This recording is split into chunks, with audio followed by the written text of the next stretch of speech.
I flew cross-country to surprise my family on Christmas Eve. Through the window, I heard my daughter say, "Just pretend we're not home." So I left, and I took the $32 million surprise back with me. I used to fly C-13 transport planes for the U.S. Air Force, evacuated wounded soldiers from war zones, delivered critical supplies through enemy fire, landed massive aircraft in impossible conditions. Now, I'm the woman my daughter calls a burden. I stood alone in the falling snow outside her brownstone in Chicago's Lincoln Park. Christmas lights twinkled on every house but hers. Her porch stayed dark, deliberately dim. I had taken a red-eye from Phoenix, hadn't seen them in over a year. The last time we spoke, her voice was sharp, distracted.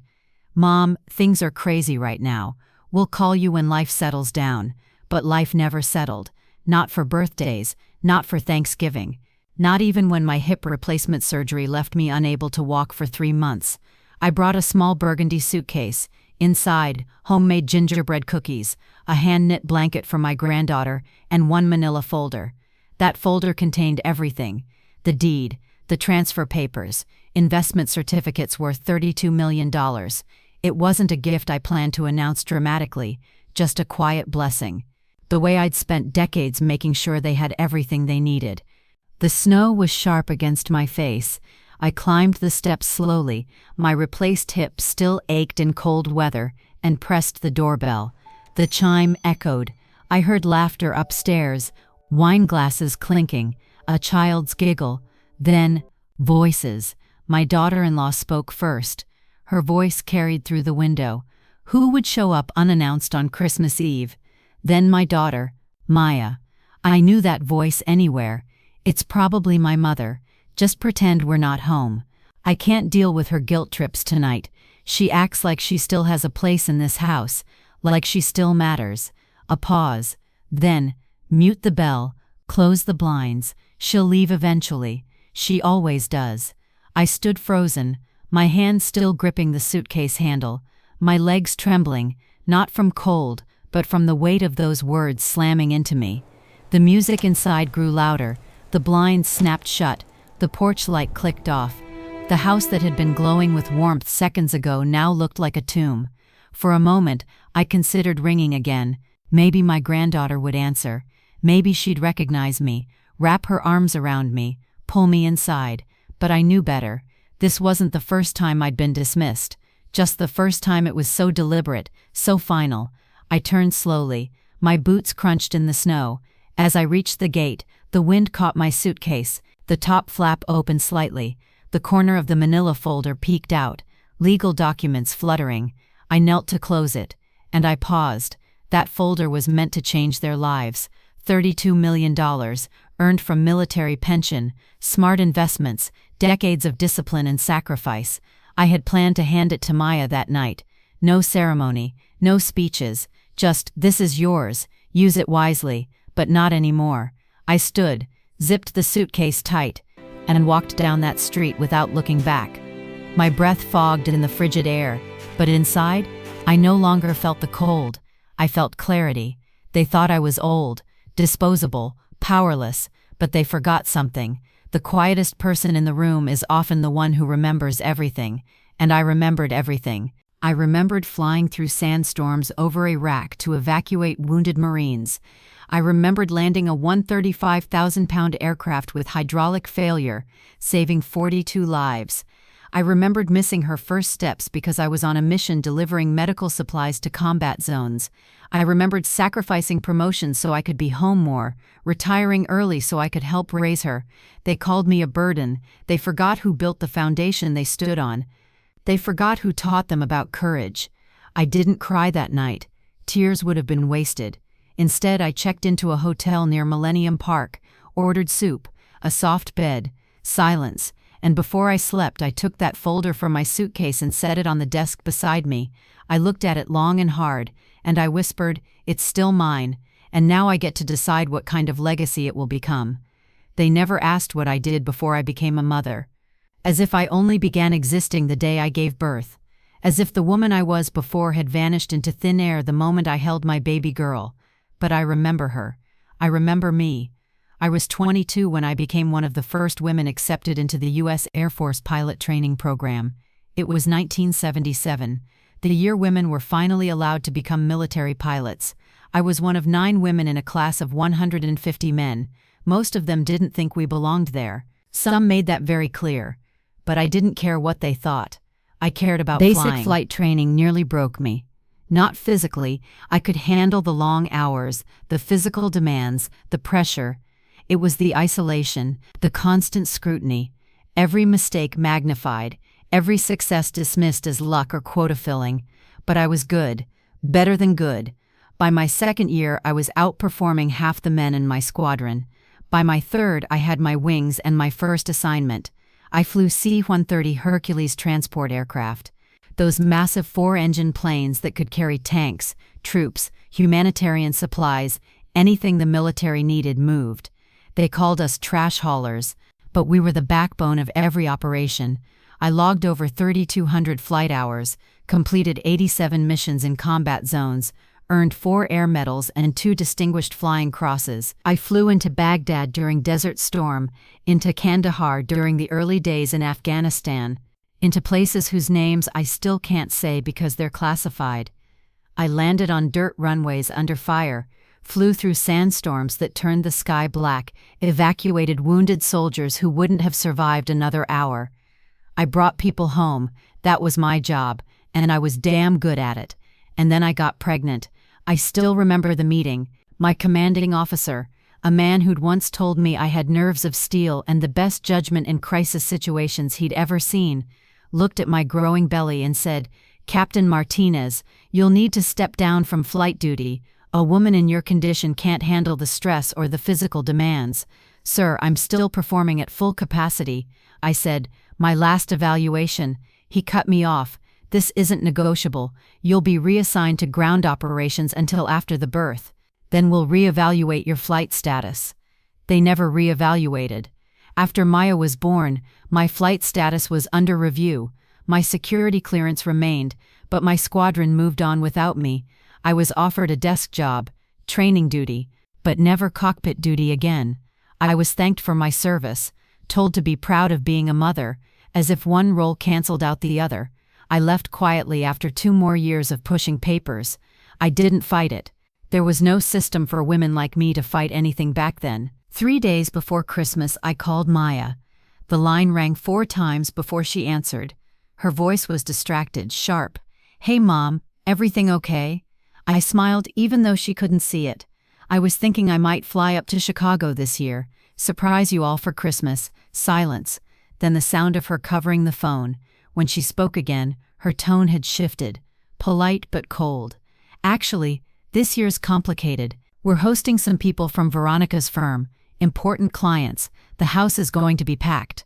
I paused. I could stay at a hotel nearby, just drop by Christmas Eve, bring some treats for the kids. She exhaled. That long, quiet sound I'd heard so many times before, half exhaustion, half annoyance. "Mom, I don't think that's a good idea. It's going to be chaos here.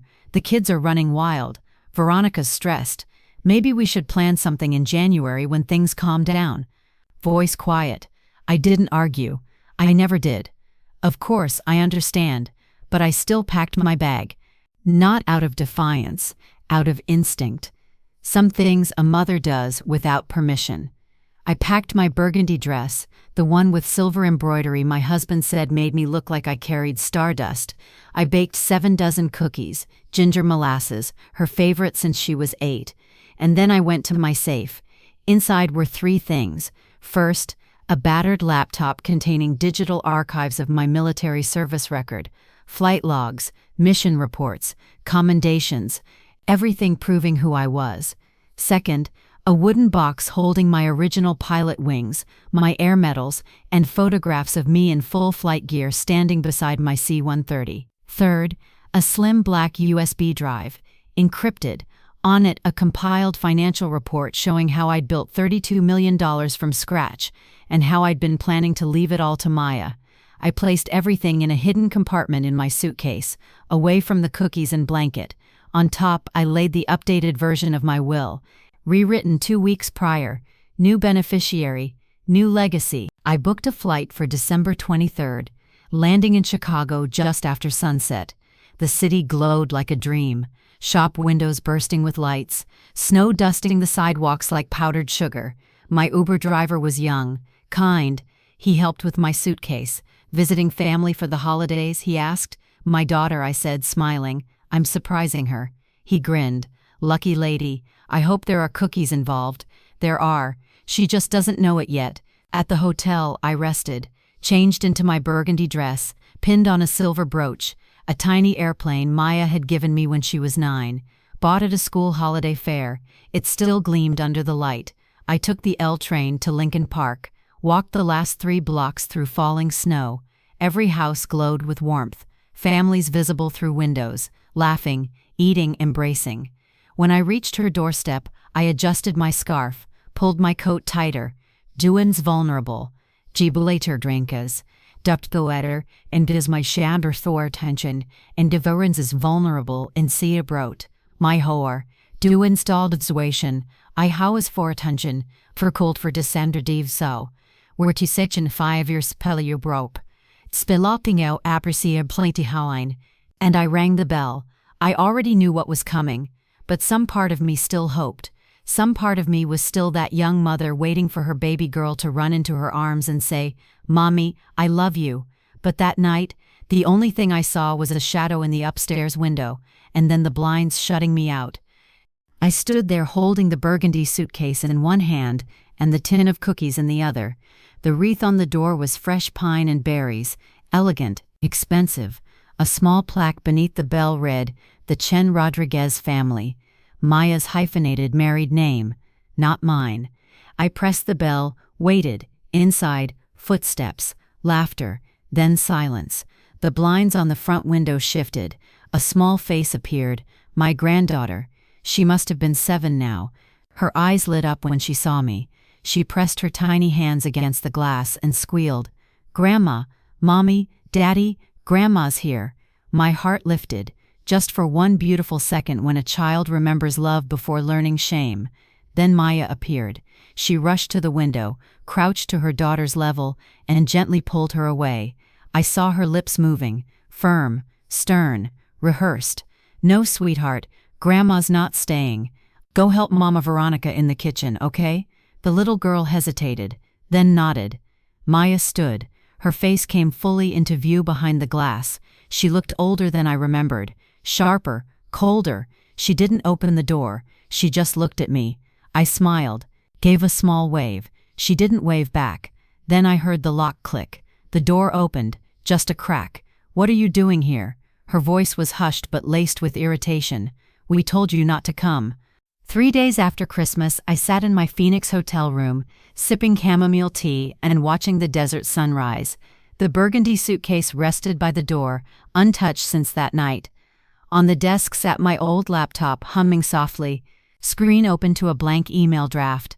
I hadn't slept much.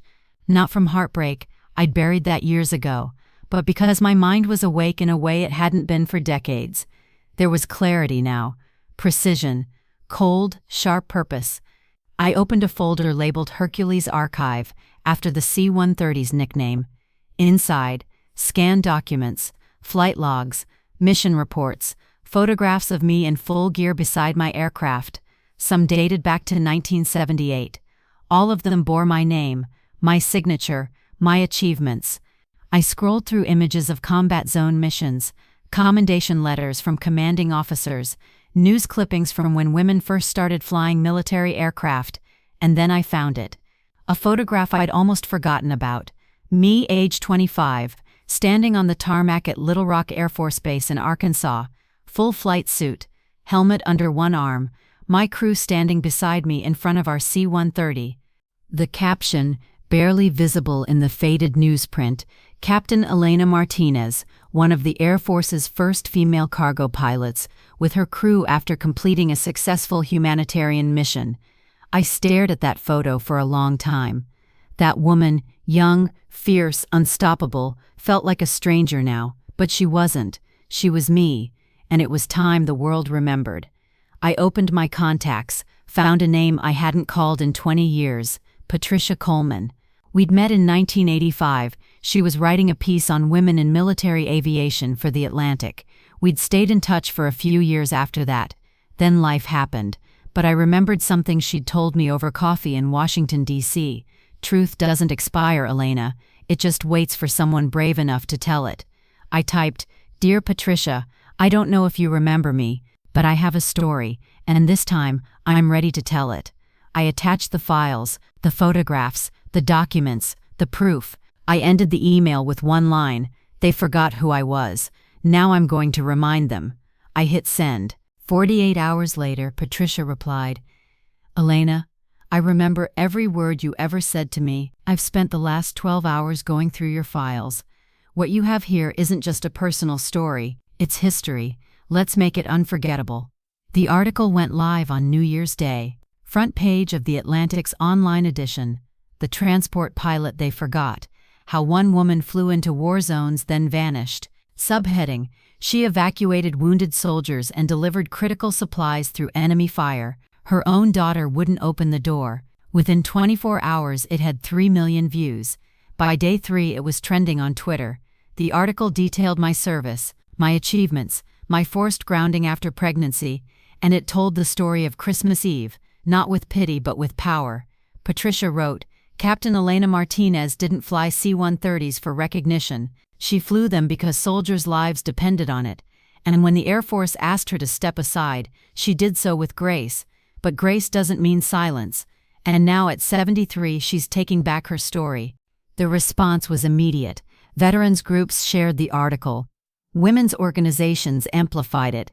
Military historians began requesting interviews. The hashtag Remember Elena trended for 5 days. Young female pilots posted photos in their flight gear with captions like, "Because of women like Captain Martinez, I get to fly." The Air Force issued a statement acknowledging the contributions of early female pilots and announcing a new initiative to recognize them. And then came the messages. Hundreds of them. From women who'd been dismissed, forgotten, pushed aside. They said, "Thank you for speaking, thank you for remembering, thank you for reminding us we mattered." But the message that stopped me cold came from my granddaughter. It was handwritten, sent to Patricia's office, then forwarded to me. "Dear Grandma, I saw your picture in my teacher's presentation. She said you were a hero. I didn't know. I'm sorry. I miss you. Love, Sophia." I held that letter for a long time, and I cried, not from pain, from relief, because she remembered. 6 weeks after the article, I received a letter on thick cream paper, embossed with gold lettering, and the seal of the Smithsonian National Air and Space Museum. "You are cordially invited to be honored at the Women in Aviation Recognition Ceremony, celebrating pioneers whose contributions changed the course of American aviation history." But Wilichu Bertaltom. They wanted to display my flight suit, my helmet, my wings. They wanted me to speak. I arrived in Washington, D.C. on a bright spring morning. The museum was crowded. Families, veterans, young pilots in uniform. When they introduced me, the room rose to its feet. Behind me on a massive screen, that photograph. Me at 25, standing beside my C-130. I spoke for 15 minutes, not about revenge, not about my daughter. I spoke about silence, about the cost of being extraordinary and invisible at the same time. I said, "I didn't fly for recognition. I flew because lives depended on it. But dedication doesn't mean you deserve to be forgotten, and being quiet doesn't mean you agree to disappear." The applause was thunderous, but more importantly, young girls in the front row were crying, because they finally saw themselves in history. A week later, I made an announcement. I was establishing the Hercules Foundation, named after the C-130. $32 million, fully in dollars. Its mission to provide scholarships, mentorship, and support for women entering aviation, engineering, and military service. The money I'd planned to give my daughter, it would now help hundreds of daughters, thousands of them, women who wouldn't be forgotten, who wouldn't be dismissed, who wouldn't have to fight alone. The first scholarship recipient was a 19-year-old girl from rural Montana training to be a cargo pilot. She sent me a video message. "Captain Martinez, you're the reason I didn't quit. Thank you for flying so we could follow." That was the moment I knew. This wasn't just about taking back my legacy. It was about building a new one. Maya never called, never apologized, but I heard things. Through mutual acquaintances, through social media whispers, her marriage fell apart. The pressure, the scrutiny, the shame of being that daughter took its toll. She lost clients. Her husband left. She moved to a smaller place. I didn't celebrate her pain, but I didn't rescue her either. She'd built her life on dismissing me. Now she was learning what foundations feel like when they crumble. Then, 8 months after the article, a letter arrived. Handwritten, Maya's handwriting. I almost didn't open it, but I did. Mom, I don't know how to say this except plainly. I was wrong. I was cruel. I was blind to everything you sacrificed. I thought you were just, Mom, I didn't know you were a hero. I'm not asking you to forgive me. I'm not asking for anything. I just wanted you to know. I see you now, and I'm sorry it took the whole world reminding me. Maya, I folded the letter carefully, and I set it on my desk. I didn't write back, not then, because some wounds don't heal with words. They heal with time, with change, with proof. A year after that Christmas Eve, I found myself back in Chicago, not at Maya's house. That door was closed forever, but at Navy Pier where the Hercules Foundation was hosting its first annual gala. We'd awarded 20 scholarships that year, funded flight training for 15 women, mentored 50 more. At the ribbon cutting, a young woman approached me. She had tears in her eyes, flight suit, wings on her chest. "Captain Martinez," she said, voice shaking. "I'm deploying next month, first cargo mission to a combat zone. I wanted to thank you." I smiled. "Fly safe, fly proud, and bring them home." She saluted. I saluted back. That night, someone knocked on my hotel room door. I opened it. Maya stood there, older, thinner, eyes red. "I know I don't deserve your time," she said, "but Sophia wanted me to give you this." She held out a drawing. A woman in a flight suit standing beside a massive cargo plane, stars in the background, at the bottom in crayon. "My grandma, the hero." I took the drawing, looked at Maya. "Come in," I said. We didn't hug, we didn't cry. We sat, drank tea, talked about small things, and for the first time in years, it felt like a beginning. I'm 74 now. I live quietly in Phoenix. I teach aviation history at the community college. Every Tuesday, I meet with a group of women, retired, forgotten, overlooked, and I teach them to remember who they were before the world told them to forget. My flight suit is displayed at the Smithsonian. My story is taught in classrooms. My foundation helps women fly. I don't need anyone to thank me anymore. I just need them to know I was here, I existed, I mattered. The world tried to erase me. My own daughter tried to forget me, but I remembered. And now the world remembers too. To every woman who was told to be quiet, to stay small, to step aside, write it down, keep the records, tell your story, because one day they'll ask, "Where did this come from?" And your truth will answer, even if your voice is gone. This was my story, one of many. If you've ever been overlooked, underestimated, or forgotten, then you belong here too. Subscribe to Grandma's Stories, where silence becomes strength and the quietest woman in the room finally gets the last word. Because revenge has no expiration date and wisdom never expires.